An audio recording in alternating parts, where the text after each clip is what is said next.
Hello my dear online students, welcome back to our channel. तो last time हम लोगों ने डिस्कस किया था लास्ट लेक्चर में केमिकल बॉन्डिंग के कि आयनिक बॉन्ड का फॉर्मेशन कैसे होता है। ठीक है, किस तरीके से एक स्पीशीज़ आपका कैटायन स्पीशीज़ होगी, आपका एक आपकी एनायनिक स्पीशीज़ होगी, उनमें इलेक्ट्रोस्टैटिक अट्रैक्शन होगा और इलेक्ट्रोस्टैटिक अट्रैक्शन होने के बाद में लैटिस का फॉर्मेशन होगा। ठीक है, तो इस चीज़ को हम लोगों ने लास्ट टाइम पे डिस्कस किया था। आज हम डिस्कस करेंगे और डिस्कस करते करते करते हम लोग लास्ट पॉइंट इस पर पहुंचे कि आयनिक जो बॉन्ड फॉर्मेशन होता है वो तीन बातों पे डिपेंड करता है। एक कैटायन पे डिपेंड करता है, एक एनायन पे डिपेंड करता है और एक किस पे डिपेंड करेगा, आपका लैटिस पे, कि किस तरीके का वहाँ पे कंपाउंड जनरेट हो रहा है उसके लैटिस पर। ठीक है, तो आज का हमारा जो डिस्कशन रहेगा इन टॉपिक्स के ऊपर में रहेगा। तो चलिए वीडियो को आगे बढ़ाते हैं।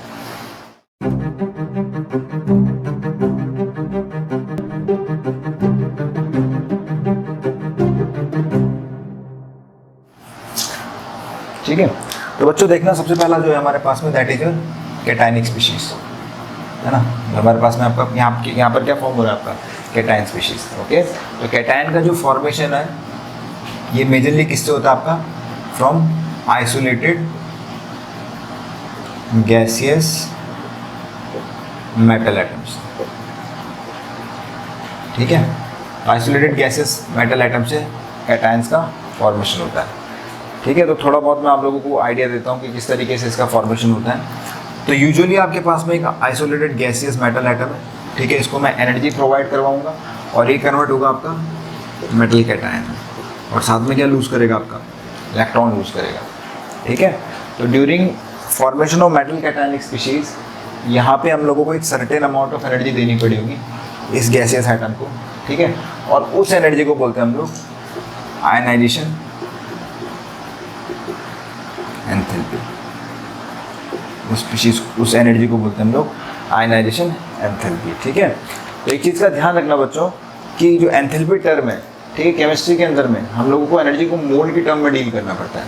ठीक है, इसका जो ब्रीफ डिस्क्रिप्शन है वो थर्मोडायनेमिक्स के अंदर में, बट अभी के लिए इतना जानिए कि अगर जब हम लोग एनर्जी को मोल्स के टर्म में लेकर चलेंगे केमिस्ट्री में तो एंथैल्पी टर्म से रिप्लेस कर देंगे उसको। ठीक है, तो जब क्या होता है कि 1 मोल आइसोलेटेड गैसेस एटम को मैं एक सर्टेन अमाउंट ऑफ एनर्जी दूंगा तो वो इलेक्ट्रॉन लूज करेगा और इलेक्ट्रॉन लूज करने के बाद जो स्पीशीज जनरेट होगी आपकी ionic species, that will be your cation. ठीक है, और एक और बात याद रखें यहाँ पे कि गैसेस स्टेटी क्यों ले रहे हैं हम लोग मेटल एटम की, तो उसके पीछे रीज़न ये होता है कि जो आपके पास में मेटल एटम होता है वो यूजुअली आपका गैसेस स्टेट में ही आयनाइज हो सकता है। ठीक है, तो अगर हम लोग यहाँ पे आयन जनरेट कर रहे हैं तो उसको हमको किसमें लाना पड़ेगा, आपका गैसेस स्टेट में लेके आना पड़ेगा। तो by the definition we can say that amount of energy required to remove an electron from the 1 mole of an isolated gaseous atom। ठीक है, तो 1 मोल के आइसोलेटेड गैसेस एटम से इलेक्ट्रॉन को रिमूव कराने के लिए जितनी एनर्जी लगेगी हम लोगों को, that will be the ionisation enthalpy. ठीक है, तो एक बात जो आप लोगों को यहाँ पे ध्यान रखनी है कि जितना इजीली आपका कैटायन का फॉर्मेशन होगा, ठीक है, जितना ईज से आपका कैटायन का फॉर्मेशन होगा उतनी ही ईज से आयनिक बॉन्ड का फॉर्मेशन होगा, और जितनी ईज से आपका आयनिक बॉन्ड का फॉर्मेशन होगा उतनी ईज से क्या होगा, आपका आयनिक कंपाउंड का फॉर्मेशन होगा। ठीक है, क्योंकि हमको लैटिस जनरेट करना है। आयनिक कंपाउंड का मतलब क्या है, लैटिस जनरेट करना है यहाँ पे, और लैटिस जनरेट करने के लिए हमारे पास में क्या होना चाहिए, आयन्स होने चाहिए। तो with the ease if the cation formed with ease then the formation of ionic compound will also be easy, है ना। उतना easy क्या होगा, आपका आयनिक कंपाउंड का फॉर्मेशन भी होगा। ठीक है, तो जो फैक्टर है, जो one of the important factor है आप लोगों का यहाँ पे, जो मेटल कैटायन को फॉर्मेशन के लिए ड्रिवन करेगा, यानी कंपाउंड के लिए ड्रिवन करेगा, that will be your low ionisation enthalpy of metal atom. ठीक है, मेटल एटम की जितनी कम आयनेशन एंथैल्पी होगी, इस पॉइंट को आप लोग मार्क कर लीजिए, जितनी मेटल एटम की जितनी लो आयनाइजेशन एंथैल्पी होगी उतना ही क्या होगा आपका, उतना ही इजीली आपका आयनिक बॉन्ड के लिए फॉर्मेशन पॉसिबल होगा। ठीक है, तो अभी हम लोगों ने डिस्कस किया कि किस तरीके से आपका कैटायन का फॉर्मेशन होगा। ठीक है, तो ये सब बातें जो है आपका आगे चल के देखेंगे हम किस तरीके से फैक्टर्स, ये किस तरीके से फैक्टर आपका स्ट्रॉन्ग लैटिस एंथैल्पी को गवर्न करेंगे। ठीक है, नाउ आगे हम लोग देखते हैं, डिस्कस करते हैं कि किस तरीके से आपका कौन कौन सी स्पीसीज जो है पीरियोडिक टेबल के अंदर में ज़्यादा हम लोग डिस्कस करेंगे या फेवर करेंगे आपका आयनिक कंपाउंड्स को फॉर्म करने के लिए। ठीक है, तो जो मेटल कैटायन को फॉर्म करने के लिए स्पीशीज जनरली होंगी, जो ग्रुप्स आपके इन्वॉल्व होंगे मेटल कैटायन के फॉर्मेशन के लिए, ठीक है, जो गवर्न करेंगे, जो ग्रुप्स आपके इन्वॉल्व होंगे मेटल कैटायन के फॉर्मेशन के लिए, that will be your majorly group number 1, है ना, 1A भी बोलते हैं इसको हम लोग, ग्रुप नंबर 1 रोमन नंबर है ना। देन आपका group number 2 and third one is your group 3।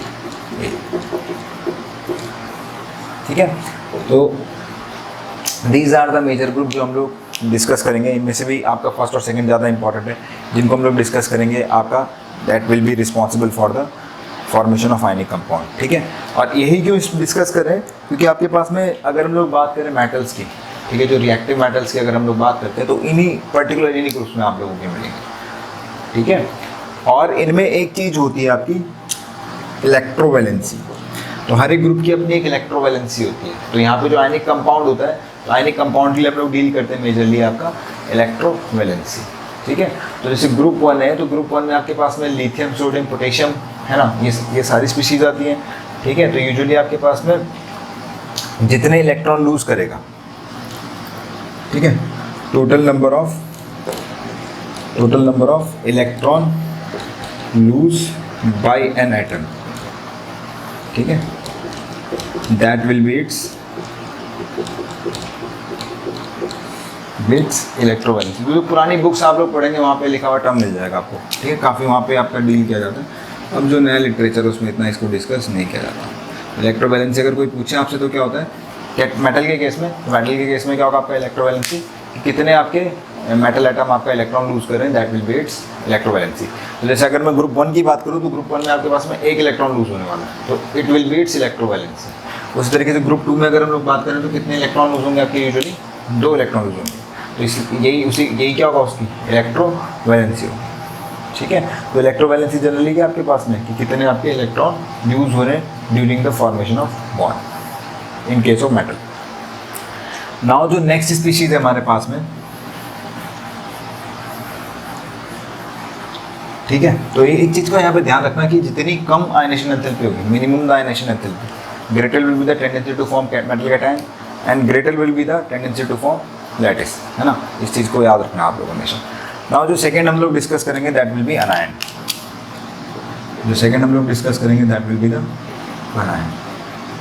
ठीक है, एनायनिक स्पीशीज़ को हम लोग डिस्कस करेंगे। ओके, नाउ अगर हम लोग एनायनिक स्पीशीज़ की बात करें तो एनायनिक स्पीशीज़ के पास टेंडेंसी होती है tendency to gain electron.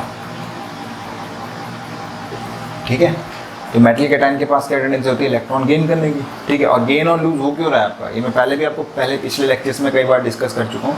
Electron का लूज और गेन जो होगा वो आपका in order to stable attain noble gas configuration, है ना। स्टेबल नोबल गैस कन्फिगरेशन को अटेन करने के लिए आपका इलेक्ट्रॉन का लूज और गेन होने वाला है। ठीक है, तो यहाँ पे हम लोग जो डिस्कस करेंगे एनायन के केस में कि एनायन का फॉर्मेशन कैसे होता है, that is because of the electron gain tendency. Okay, तो जैसे आपके पास में कोई भी एक स्पीशीज़ है, एक स्पीशीज़ आइसोलेटेड गैस स्टेट में, अगेन यहाँ पे आपके पास में जो एटम है इलेक्ट्रॉन गेन करने के टाइम में that must be in your isolated gas state. ये इलेक्ट्रॉन को लूज करेगा और ये इलेक्ट्रॉन आया कहाँ से होगा, जो स्पीशीज़ गेन करेगा, और ये इलेक्ट्रॉन आया कहाँ से होगा, जहाँ से इलेक्ट्रॉन लूज हुआ होगा, और ये कन्वर्ट होगा आपका अनायनिक स्पीशीज़ में। ठीक है, तो यहाँ पर जो एनर्जी डील करेंगे हम लोग, जो इस पूरे प्रोसेस में एक्सचेंज हो रहा होगा एनर्जी का इलेक्ट्रॉन को गेन करने के टाइम, तो वो होता है आपका इलेक्ट्रॉन गेन एंथैल्पी। ठीक है, इलेक्ट्रॉन गेन एंथैल्पी। ओके, तो इलेक्ट्रॉन गेन एंथैल्पी क्या होती है? Amount of energy exchange, amount of energy exchange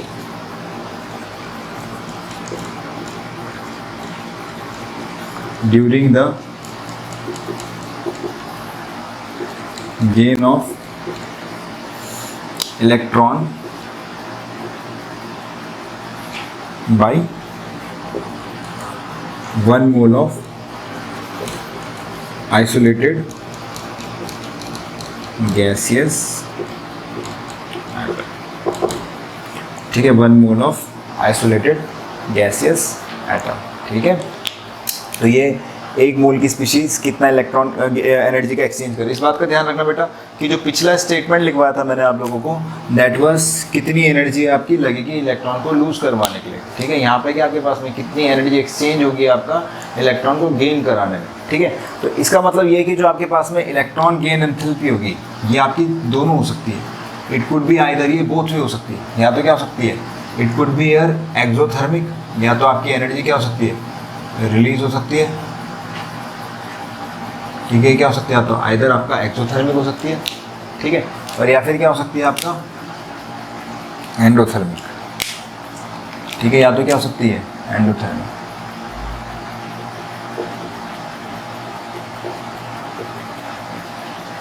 या तो क्या हो सकती है आपका एंडोथर्मिक।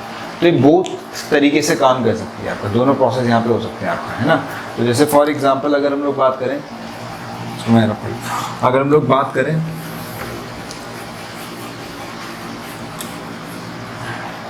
ऑक्सीजन के केस में ना, तो अगर ऑक्सीजन एक गैसियस एटम है हम लोगों का, तो जब हम लोग इलेक्ट्रॉन लूज करवाते हैं तो इसके पहले इलेक्ट्रॉन को लूज करने में जब ये एनायन बन जाता है, ठीक है, तो यहाँ पर जो आपके पास में एनर्जी होती है that is I think approximately मैं आप लोगों को बता रहा हूँ -128 किलो जूल पर मोल के करीब होती है।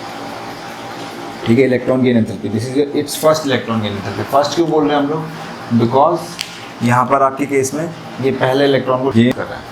ठीक है, तो पहली जो इलेक्ट्रॉन गेन एंथैल्पी होगी आपकी क्या होगी, -128 किलो जूल पर मोल के करीब होगी। लेकिन जब क्या होता है, अब ये स्टेबल नहीं है, लेकिन जब क्या होता है ये दूसरा इलेक्ट्रॉन लूज करके वो -2 में कन्वर्ट होता है, गैसेस एटम में कन्वर्ट हो रहा है आपका।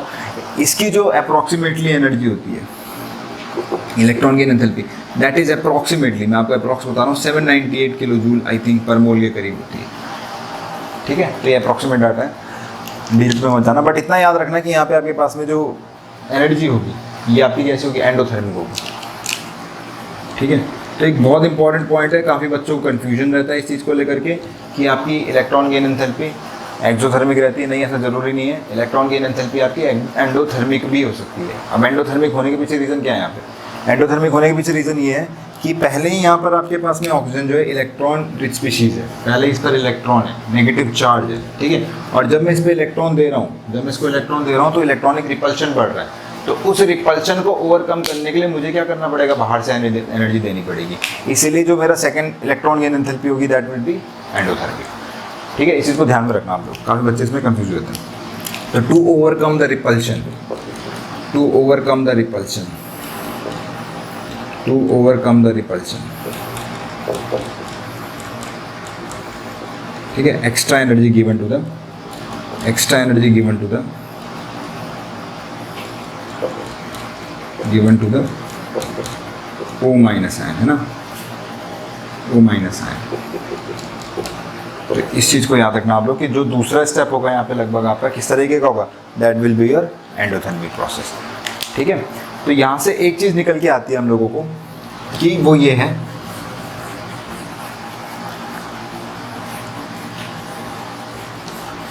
तो जितनी ईज आपकी इलेक्ट्रॉन गेन करने में होगी किसी भी एटम को, ठीक है, जितनी ईज आपकी इलेक्ट्रॉन को गेन करने में होगी किसी भी एटम को, उतनी इजीली वो एनायन में कन्वर्ट होगा, और जितनी इजीली वो एनायन में कन्वर्ट होगा आपका, उतनी उसकी ज़्यादा टेंडेंसी होगी आयनिक बॉन्ड को फॉर्म करने की। ठीक है, तो more the tendency of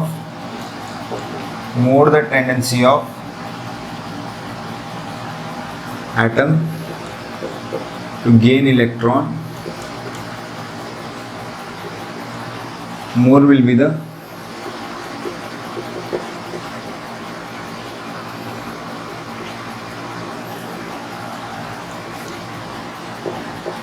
more will be the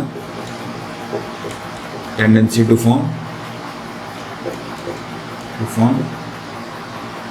lattice, है ना। उतनी ज़्यादा टेंडेंसी होगी किसके लिए, लैटिस के बनने को, ठीक है। नाउ देखते हैं हम लोग ग्रुप्स जो इन्वॉल्व होते हैं आपका एनायन के फॉर्मेशन के लिए। नाउ जो उन ग्रुप्स की बात करते हैं जो हम लोग यहाँ पे डिस्कस करेंगे मेजरली किसके लिए, for the formation of your anionic species, ठीक है। तो इसमें आपके मेजरली 3 ग्रुप्स आएंगे आपके पास में, that will be your group number 15, okay, group number 16, ठीक है, एंड ग्रुप नंबर योर 17, ठीक है। अगेन हम लोगों ने जिस तरीके से बोला था कि इलेक्ट्रोवैलेंसी का कॉन्सेप्ट, जैसे जो ये टर्म निकल के आपका इलेक्ट्रोवैलेंट जो आपके पास में आयनिक बॉन्ड्स के लिए निकल गया है ना, तो आयनिक बॉन्ड्स में हम लोग इलेक्ट्रोवैलेंट काफ़ी टर्म पढ़ते हैं, कई पुरानी किताबों में ज़्यादा डिस्कस किया जाता था।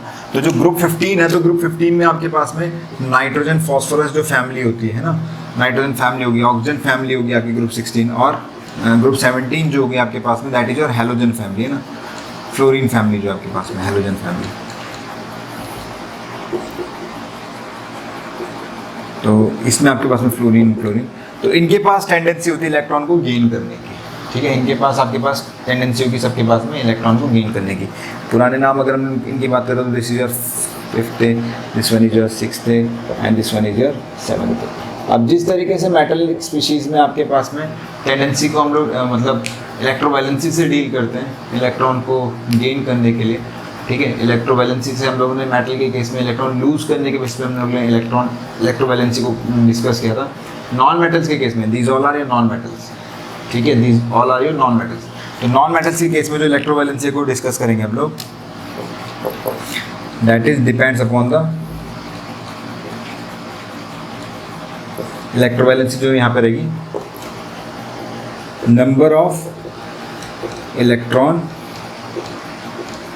गेन बाय अ स्पीशीज, ठीक है। तो इस चीज़ को ध्यान रखिएगा, ओके। नाउ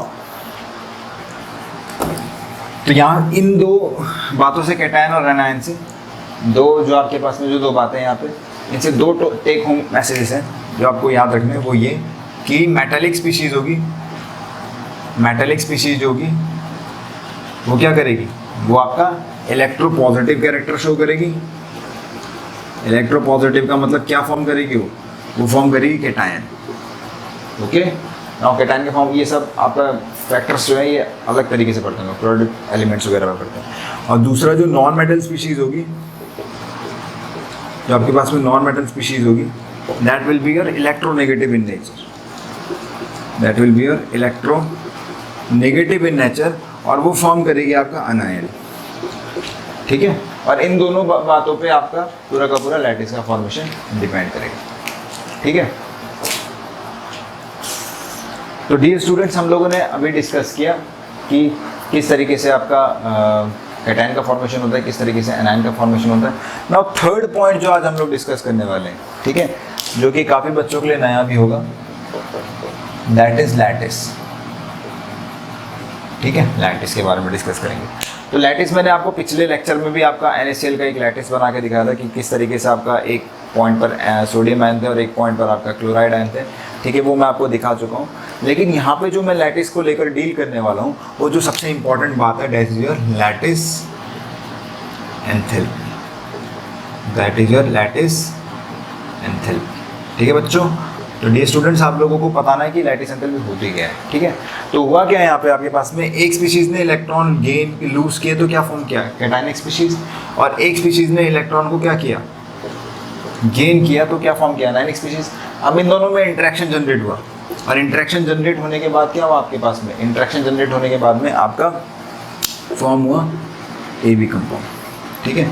इस AB कंपाउंड का फॉर्मेशन हुआ, ठीक है। और इसी AB कंपाउंड के फॉर्मेशन को हम लोग बोलते हैं क्या, इसी AB कंपाउंड का जो फॉर्मेशन है, इसके फॉर्मेशन के टाइम पर मैंने आपको बताया था कि आयनिक बॉन्ड की जब फॉर्मेशन हो रहा है, लैटिस का जब फॉर्मेशन हो रहा है, दिस इज योर लैटिस, और इसके फॉर्मेशन के टाइम पर हमारे पास में कुछ एनर्जी रिलीज होती है, और इस एनर्जी को हम लोग बोलते हैं लैटिस एंथैल्पी, ठीक है। इसको क्या बोलते हैं हम लोग, lattice enthalpy.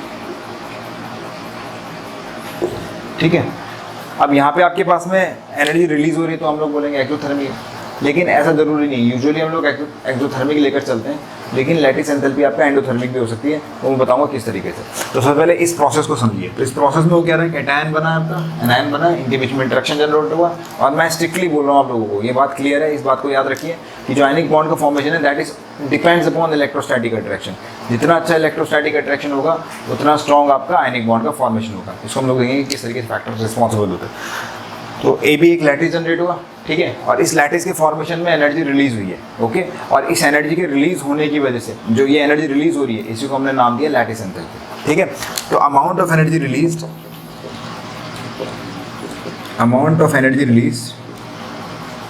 During the formation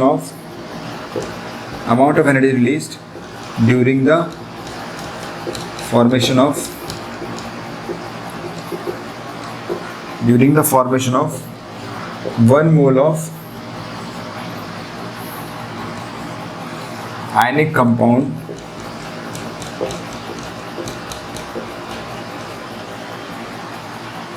or formation of, या ऐसा भी बोल सकते हो आप लोग, और formation of 1 mole of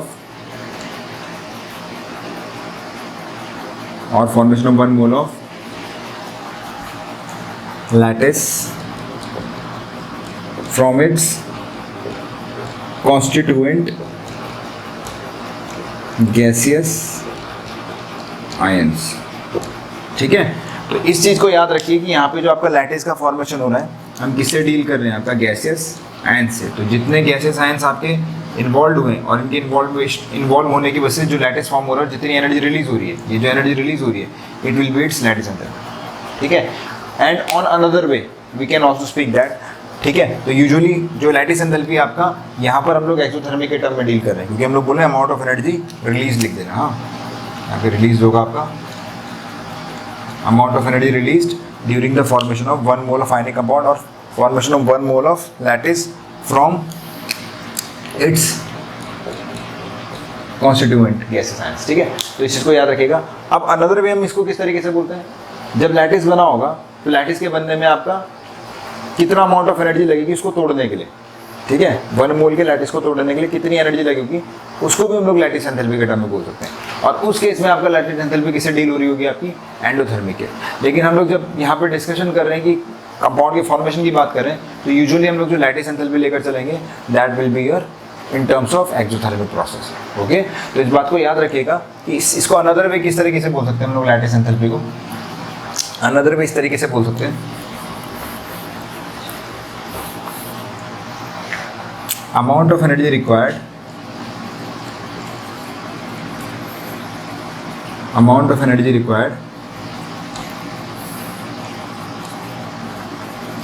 to break 1 mole of N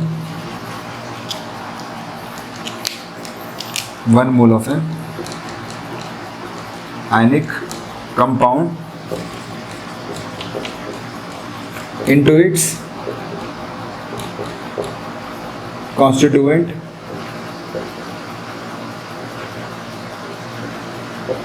gaseous ions, ठीक है, into its constituent gaseous ions। तो इसके gaseous ions में जो आपके फॉर्म कर रहे हैं उसके टर्म में जितनी एनर्जी चाहिए होगी उसको तोड़ने के लिए, उस आयनिक कंपाउंड के 1 मोल के आयनिक कंपाउंड को तोड़ने के लिए, वो भी क्या कहलाई जाएगी इसकी लैटिस एंथैल्पी। तो यहाँ पे हम लोग इसको एंडोथर्मिक की भी बात करें, बट हम लोग मैं आपको रिपीट कर देता हूँ कि जैसे कि हम लोग यहाँ पे आयनिक बॉन्ड के फॉर्मेशन की बात करें तो फॉर्मेशन के टाइम पे आप लोग सिर्फ और सिर्फ लैटिस एंथैल्पी को किस तरीके से डील करेंगे, it will B dealt in terms of exothermic process, ठीक है। तो अगर आप लोगों को इस तरीके से समझ में नहीं आया तो मैं इसको आपको NaCl के टर्म में भी बता सकता हूँ, ठीक है, कि NaCl का किस तरीके से हम लोग बोल सकते हैं। तो मैं ऐसा बोलूँ अगर जो Na आयन है और Cl माइनस आयन है, गैसेस आयन से, ये कन्वर्ट हो रहे हैं आपका, ठीक है, ये कन्वर्ट हो रहे हैं आप लोगों का किस में, NaCl सॉलिड में। तो यहाँ पे क्या होता है कि इनके बनने में जो एनर्जी रिलीज होती है that is approximately -788 kilo joule per mole, इतनी एनर्जी रिलीज होती है। तो इनके बनने में जो है आपकी अप्रॉक्सीमेटली कितनी एनर्जी रिलीज हो रही है, -788 किलो जूल पर मोल, ठीक है। और यही जो एनर्जी बच्चों, ये जो एनर्जी आप लोगों की, this is your lattice enthalpy of NaCl, this is your lattice enthalpy of NaCl, क्योंकि रिलीज कर रही है फ्रॉम इट्स गैसियस कॉन्स्टिट्यूएंट है। इसको याद रखना है आपको, इसका काम आएगा अभी थोड़ी देर में। मैं जो आगे आप लोगों से डिस्कस करूंगा वो देखूंगा कि बताऊंगा कि किस तरीके से यहाँ पे थोड़ा सा डिफरेंस आएगा। और अगर मैं बोल रहा हूँ कि NaCl सॉलिड को तोड़ रहा हूँ, मैं किस में तोड़ रहा हूँ, Na+ में और Cl- में, ठीक है। तो इसके तोड़ने में जितनी एनर्जी रिलीज हो रही है मेरी, लग रही है, सॉरी नॉट रिलीज हो रही है, जितनी एनर्जी लग रही है इसको तोड़ने में, that is approximately 788 kilo joule per mole. तो ये वही एनर्जी जो यहाँ पे क्या हो रही थी आपके पास में रिलीज हो रही थी, ठीक है। तो यहाँ पे ध्यान रखिएगा कि किस तरीके से लैटिस एंथैल्पी का इम्पॉर्टेंट, कि किस तरीके से रिलीज हो रही है, मतलब दोनों तरीके से हम लोग उसको डील कर सकते हैं, एक्सोबी और एंडोथर्मल। तो डी स्टूडेंट्स, आज हम लोगों ने डिस्कस किया कि आयनेशन एंथैल्पी का क्या रूल है, ठीक है, इलेक्ट्रॉन गेन एंथैल्पी का क्या रोल है, एंड लैटिस एंथैल्पी का क्या रोल है, ठीक है। अपकमिंग लेक्चर्स में हम लोग डिस्कस करेंगे कि क्या क्या फैक्टर्स हैं जो लैटिस एंथैल्पी को कवर करते हैं, ठीक है। तो एज सच मैं आप लोगों को बता देता हूँ कि लैटिस एंथैल्पी को निकालने का सिंपल कोई मेथड नहीं होता, ठीक है, कोई सिंपल तरीका है नहीं लैटिस एंथैल्पी को निकालने के लिए, इसलिए हम लोग बॉर्न हेबर साइकिल की तरफ जाएंगे, ठीक है। तो अपकमिंग लेक्चर्स में हम लोग डिस्कस करेंगे बॉर्न हेबर साइकिल। तो हम देखेंगे किस तरीके से डिफरेंट लैटिसेस के लिए बॉर्न हेबर साइकिल यूज़ की जाती है for the determination of lattice enthalpy. तब तक के लिए आप ये लेक्चर देखिए, ठीक है। थोड़ा बहुत अगर आपको आयनेशन एंथैल्पी टर्म और इलेक्ट्रॉन गेन एंथैल्पी टर्म में दिक्कत आ रही है, ठीक है, इन टर्म्स को, इन कॉन्सेप्ट्स को दूर कीजिए आप लोग, ठीक है। इसके लिए आप लोग मैं आपको रिकमेंड करूँगा कि जो बेसिक है, बेसिक यानी NCERT में जो 3rd चैप्टर है आप लोगों का केमिस्ट्री के अंदर में, क्लास 11th में, उसको आप थोड़ा बहुत रीड कर सकते हैं। तो उसमें आपको मिल जाएगा कि ये टर्म्स क्या होते हैं, ठीक है। थोड़ा बहुत अगर ये क्लैरिफाइड रहेगा तो आप लोगों को ईजिली ये चीज़ समझ में आएंगी, ठीक है। तब तक के लिए आप लोग लेक्चर को देखिए, ठीक है, हमारे साथ बने रहिए, and thank you for supporting us.